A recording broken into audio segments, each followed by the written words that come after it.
నమస్తే. నేను మీ Ashwini Kumar. Andhra Pradesh deputy chief minister Pawan కళ్యాణ్‌లో ఎంతసేపటికి మనం రాజకీయాలు లేదంటే సినిమా నటుడినే చూస్తాము. తెలియని ఇంకో కోణం ఉంది. అదే దేశభక్తి. ఏదో ఆయన నటించిన సినిమాల్లో ఎక్కడో చోట ఒక క్లిప్పో లేదంటే ఒక పాట రూపేణా ఎక్కడో చోట ఆ దేశభక్తికి సంబంధించింది చాలా సినిమాల్లో మనం గమనించే ఉంటాం. పెహల్గాం టెర్రరిస్ట్ దాడిలో మృతి చెందిన మధుసూదన్ స్వయంగా పవన్ కళ్యాణ్ ఆయన ఇంటికి వెళ్ళాడు. 50 లక్షల రూపాయలు ఆయన తరఫున ప్రకటించాడు. అంతేకాకుండా కుటుంబ సభ్యులను ఓదార్చాడు. ఆ తర్వాత మురళీ నాయక్ పాకిస్తాన్ ఆర్మీ చేతుల్లో కాల్పుల్లో మరణించినప్పుడు పవన్ కళ్యాణ్ కూడా స్వయంగా వెళ్ళాడు. ఆంధ్ర రాష్ట్ర ప్రభుత్వం 50 లక్షల రూపాయలు ప్రకటించిన ఇంకా తృప్తి చెందక ఆయన స్వయంగా తను ఇంకొక 25 లక్షల రూపాయలు విరాళం ప్రకటించాడు. అంతేకాదు 96 సంవత్సరాలు ఒక వృద్ధ మహిళ పవన్ కళ్యాణ్ గెలవాలని, అట్లాగే గెలిచాక మొక్కు తీర్చుకుందని తెలిసి ఆమెని పిలిపించుకొని ఆమెతో కలిసి భోంచేసి ఆమెకు 1 లక్ష రూపాయలు ఇవ్వటమే కాకుండా ఒక ఇంటి స్థలం చూసుకోమన్నాడు. స్వయంగా తను కట్టించి ఇస్తా అన్నాడు.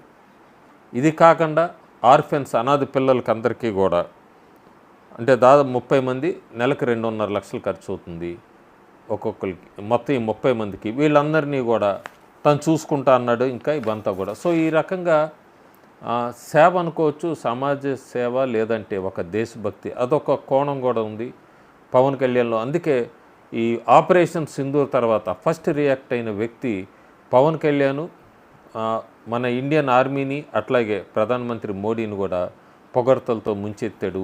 అంతేకాకుండా ఈ ఆర్మీ జవాన్లకు సంబంధించి ట్యాక్స్ ఎగ్జంప్షన్ ఇంతకుముందు రిటైర్డ్ అయిన వాళ్ళకే ఉండేది. ఇప్పుడు ప్రస్తుతం ఎవరు సర్వీస్లో ఉన్నా, దేశంలో ఎక్కడ పోస్టింగ్లో ఉన్నా కూడా వాళ్ళందరికీ కూడా పంచాయతీ శాఖ తరఫున ఆస్తి పన్ను ట్యాక్స్ ఎగ్జంప్షన్ని ప్రకటించాడు. ఇది పెద్ద డెసిషన్ అని చెప్పచ్చు. ఇప్పటివరకు ఏ రాజకీయ నాయకుడు తీసుకోలేదు భారతదేశంలో.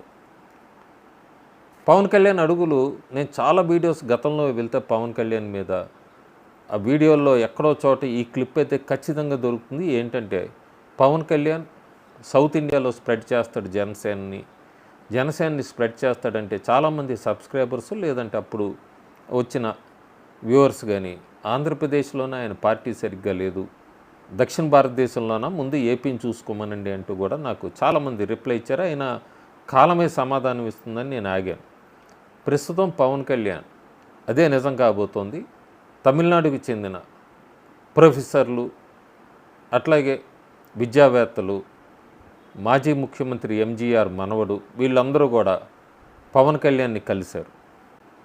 పవన్ కళ్యాణ్ కలిసినప్పుడు ప్రస్తుత రాజకీయ పరిస్థితులు ఇవన్నీ కూడా చర్చకు వచ్చినట్టుగా తెలుస్తోంది. పవన్ కళ్యాణ్ కూడా తమిళనాడుని లార్డ్ మురుగన్ ల్యాండ్తో చాలా పవిత్రమైంది, శైవిజం అంతా ఉన్న రాష్ట్రం అది.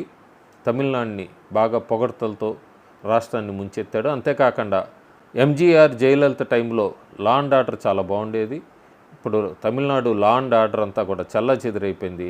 త్వరలోనే నా నుంచి కూడా తమిళనాడుకి ఏమన్నా చేస్తాను, తమిళనాడుని మంచి రాష్ట్రంగా చూద్దాము, ఆదర్శ రాష్ట్రంగా అని చెప్పినట్టుగా తెలుస్తుంది. అంటే జనసేన తమిళనాడులో కూడా ఎంటర్ అవ్వబోతుంది. ఎందుకంటే ఆయన అక్కడ మాట్లాడినప్పుడు ఎలియన్స్ పార్టీస్ ఉంటే చాలా బాగుంటుంది తమిళనాడులో అని చెప్పాడు ఆయన అధికారంలో. తమిళనాడులో 2026లో మనం చూడబోతున్నాము అసెంబ్లీ ఎన్నికలు. పవన్ కళ్యాణ్ కీ రోల్ మళ్ళీ ఒకసారి మహారాష్ట్ర తర్వాత తమిళనాడులో కూడా ఉండబోతోంది. తమిళనాడులో కూడా ఆయనకు బాగా అభిమానులు ఉన్నారు. ఎప్పుడైతే పవన్ కళ్యాణ్ ఈ స్టేట్మెంట్ ఇచ్చాడో తమిళనాడు వాళ్ళందరూ కూడా వచ్చి జనసేన పార్టీ ఆఫీసులో వీళ్ళు కలిశాక తమిళనాడులో ఎక్కడికక్కడ పవన్ కళ్యాణ్ ఫ్లెక్సీలు వేలుస్తున్నాయి. సో పవన్ కళ్యాణ్ కర్ణాటక, కేరళ, ఆంధ్రప్రదేశ్, తెలంగాణ, పుదుచ్చేరి ఇవైతే ఖచ్చితంగా జనసేన రూట్స్ ఎక్స్పాండ్ చేసుకుంటుంది. ప్యాట్రియాటిక్కే కాదు, పాన్ ఇండియన్ పొలిటీషియన్గా కూడా మనం 2027 లోపల పవన్ కళ్యాణ్ని చూడబోతున్నాం. Thank you.